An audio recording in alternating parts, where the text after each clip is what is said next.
Jaya Radha Madhava Punya Bihari.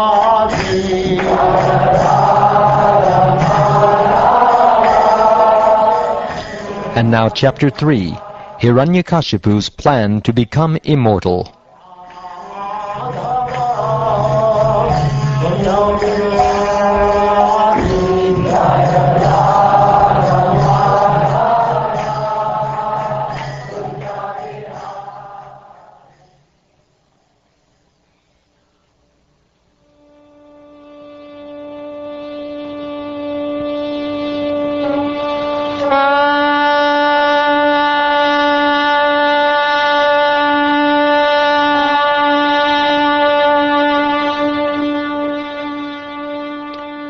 Narad Muni said to Maharaj Yudhishthir, "The demoniac king Hiranyakasipu wanted to be unconquerable and free from old age and dwindling of the body.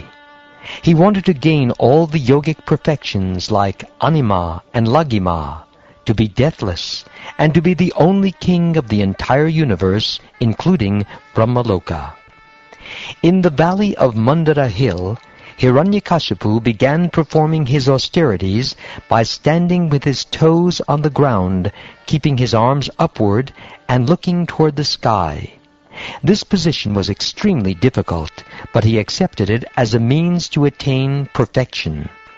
From the hair on Hiranyakashipu's head there emanated an effulgent light as brilliant and intolerable as the rays of the sun at the time of dissolution. Seeing the performance of such austere penances, the demigods, who had been wandering throughout the planets, now returned to their respective homes. Because of Hiranyakasipu's severe austerities, fire came from his head, and this fire and its smoke spread throughout the sky, encompassing the upper and lower planets, which all became extremely hot.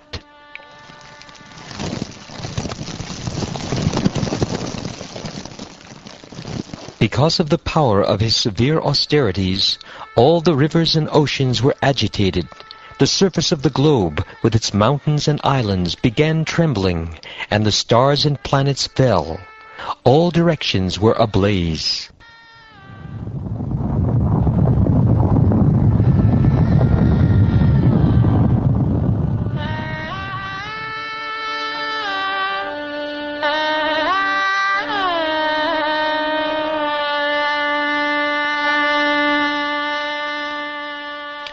Scorched and extremely disturbed because of Hiranyakashipu's severe penances, all the demigods left the planets where they reside and went to the planet of Lord Brahma, where they informed the Creator as follows. "O Lord of the demigods, O Master of the universe, because of the fire emanating from Hiranyakashipu's head as a result of his severe austerities, we have become so disturbed that we could not stay in our planets but have come to you. O great person, chief of the universe, if you think it proper, kindly stop these disturbances meant to destroy everything before all your obedient subjects are annihilated. Hiranyakashipu has undertaken a most severe type of austerity. Although his plan is not unknown to you, kindly listen as we submit his intentions.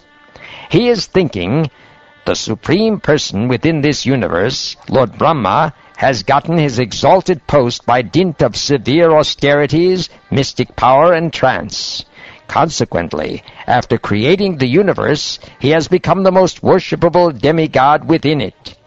Since I am eternal, and time is eternal, I shall endeavor for such austerity, mystic power, and trance for many, many births, and thus I shall occupy the same post occupied by Lord Brahma.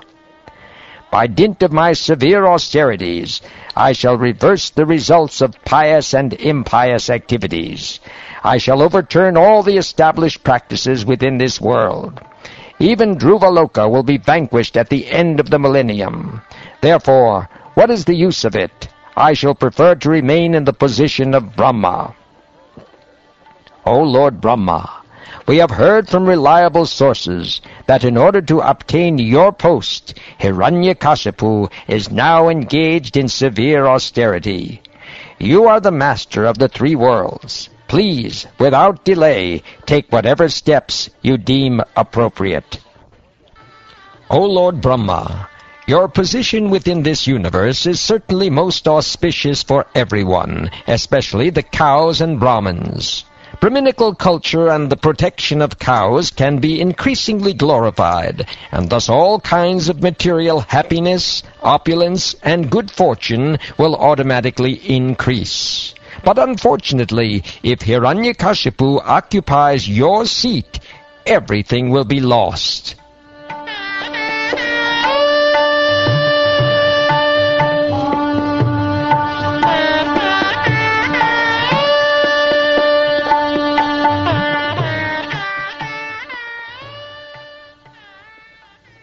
O king, being thus informed by the demigods, the most powerful Lord Brahma, accompanied by Bhrigu, Daksha, and other great sages, immediately started for the place where Hiranyakasipu was performing his penances and austerities. Lord Brahma, who is carried by a swan airplane, at first could not see where Hiranyakashipu was, for Hiranyakashipu's body was covered by an anthill and by grass and bamboo sticks. Because Hiranyakashipu had been there for a long time, the ants had devoured his skin, fat, flesh, and blood. Then Lord Brahma and the demigods spotted him, resembling a cloud-covered sun, heating all the world by his austerity. Struck with wonder, Lord Brahma began to smile, and then addressed him as follows.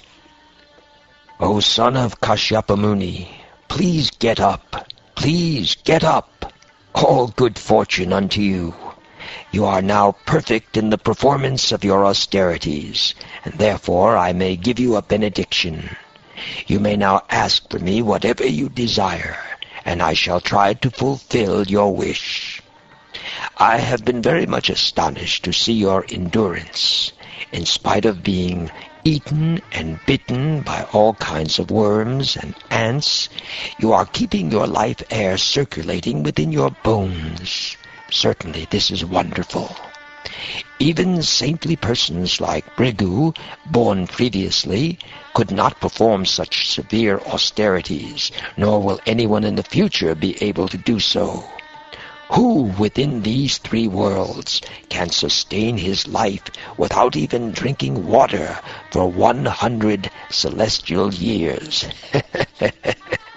My dear son of Titi, with your great determination and austerity, you have done what was impossible even for great saintly persons, and thus I have certainly been conquered by you. O best of the Asuras, for this reason I am now prepared to give you all benedictions according to your desire. I belong to the celestial world of demigods, who do not die like human beings. Therefore, although you are subject to death, your audience with me will not go in vain."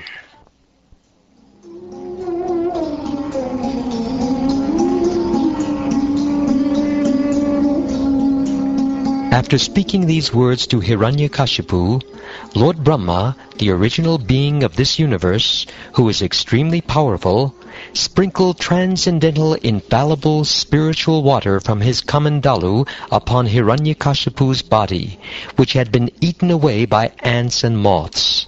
Thus he enlivened Hiranyakashipu.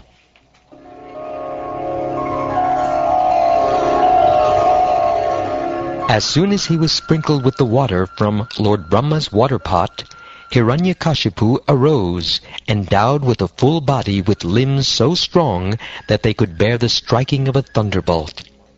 With physical strength and a bodily luster resembling molten gold, he emerged from the anthill a completely young man, just as fire springs from fuel wood.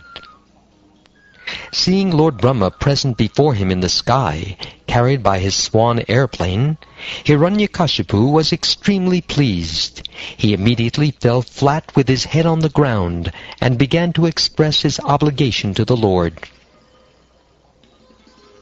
Then, getting up from the ground and seeing Lord Brahma before him, the head of the Daityas was overwhelmed by jubilation.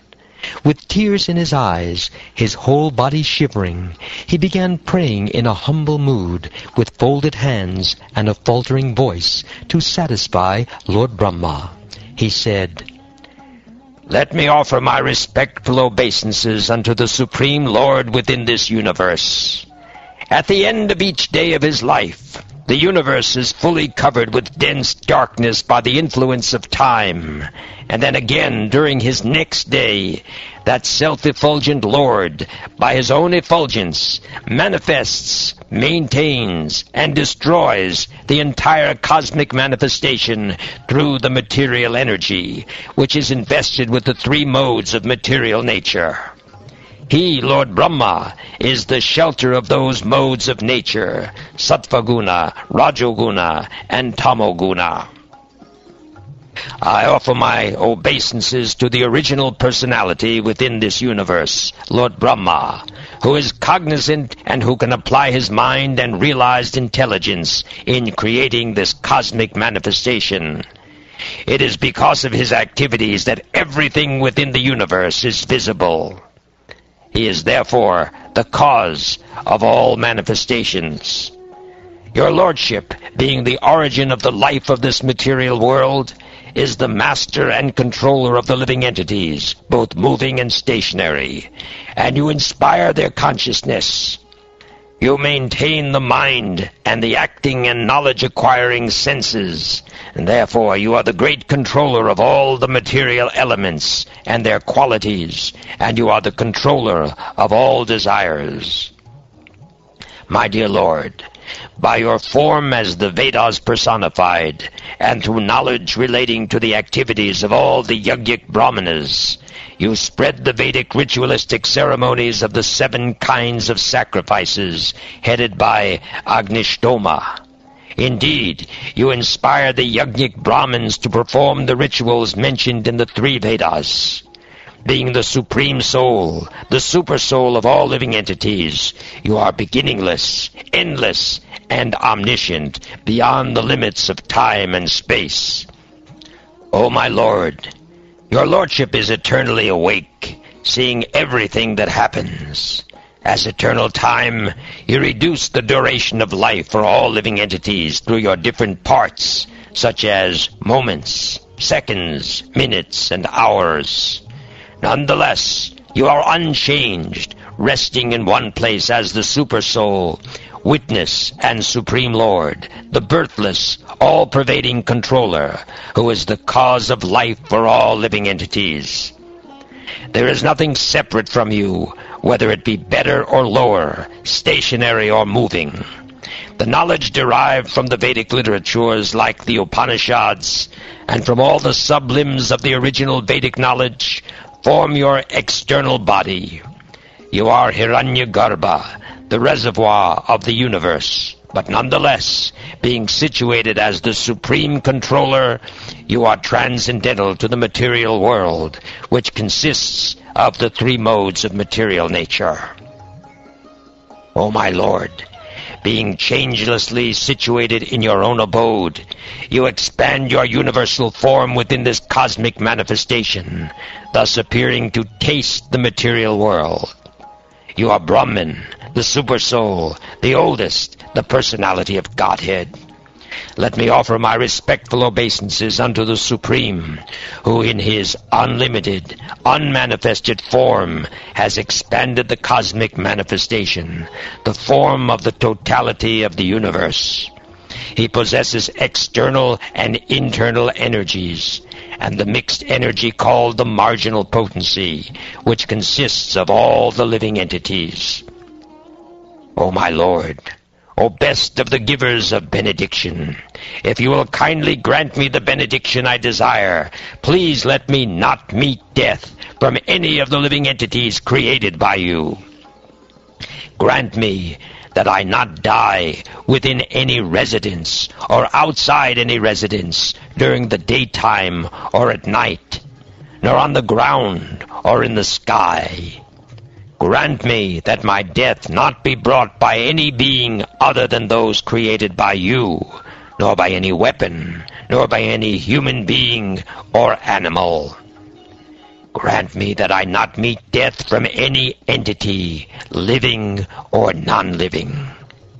Grant me further that I not be killed by any demigod or demon, or by any great snake from the lower planets. Since no one can kill you in the battlefield, you have no competitor. Therefore, grant me the benediction that I too may have no rival. Give me sole lordship over all the living entities and presiding deities, and give me all the glories obtained by that position. Furthermore, give me all the mystic powers attained by long austerities and the practice of yoga, for these cannot be lost at any time.